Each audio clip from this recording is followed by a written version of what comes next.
Good evening dear students, प्यारे बच्चों। आज के MCQ all are very very important. ये देखिए पहला MCQ, the core of transformer is laminated. किस लिए लैमिनेट किया जाता है ऋषिका इसको? टू रिड्यूस, क्या चीज़ को रिड्यूस करना चाहते हैं? Effect of eddy current. Transformer में एडी करंट पैदा होते हैं, उसको मिनिमम करने के लिए कोर ऑफ ट्रांसफार्मर लैमिनेट की जाती है। This question was very interesting. मैंने आपको बताया था I1 क्या है? Maximum current. I2 भी मैक्सिमम करंट। तो I कैसे निकालूं?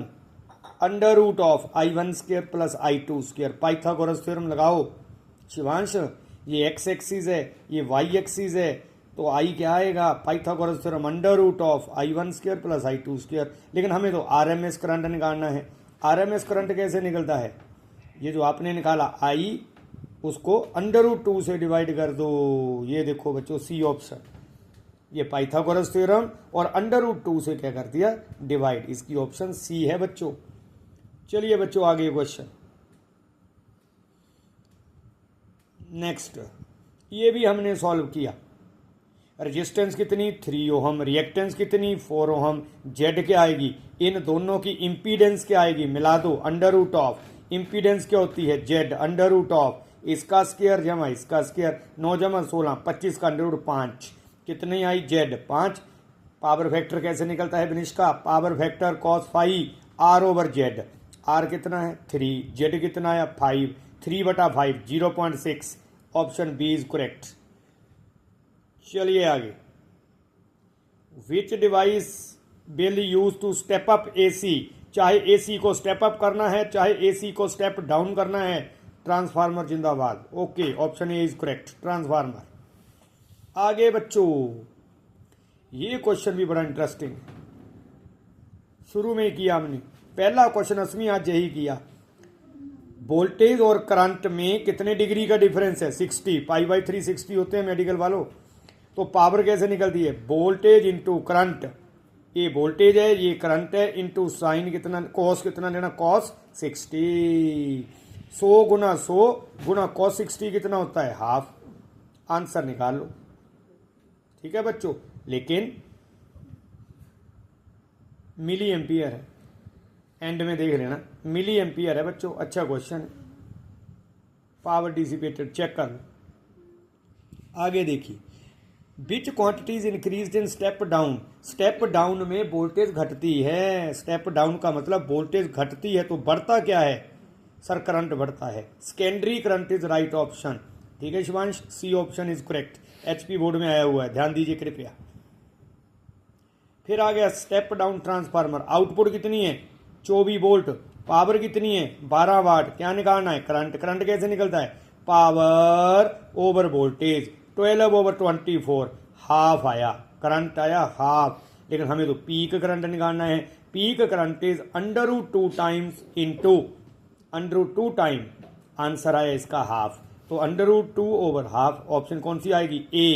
ए option is correct. 1 over under root 2।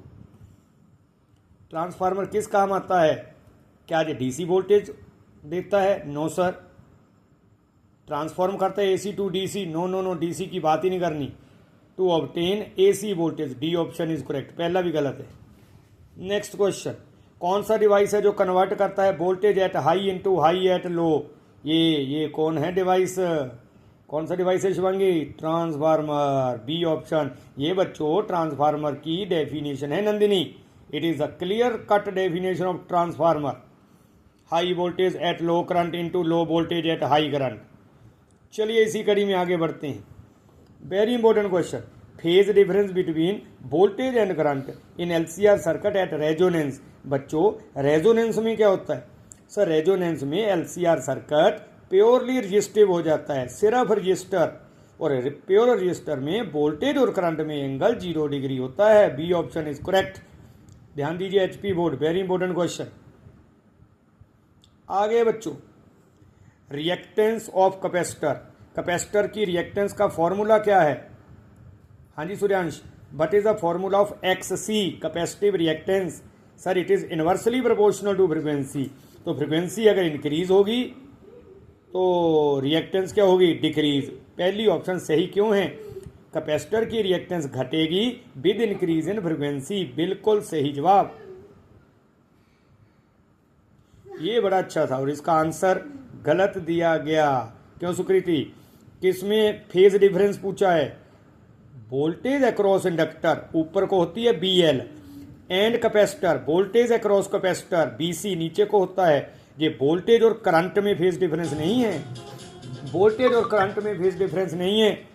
ये वोल्टेज अक्रॉस इंडक्टर BL ऊपर BC नीचे 180 डिग्री आना आंसर इसका 180। ये तो स्टैंडर्ड फॉर्मूला है। What is the angular frequency of oscillation in LC circuit? Angular frequency omega, C option 1/√ LC। Very very important, याद रखिए स्टैंडर्ड फॉर्मूला है बच्चों। ये सब सॉल्व किया था हमने, ये सॉल्व किया था। पावर वोल्टेज करंट 50 × 50 × cos 60 कितना होता है? हाफ। आंसर आया था 625 मिली एम्पियर है। 3 घर छोड़ दिया ऋषिका 0.625। ठीक है इशिता, तो ये थे आज के क्वेश्चन। इन सभी क्वेश्चंस को देखिए, all are very very important. Thank you.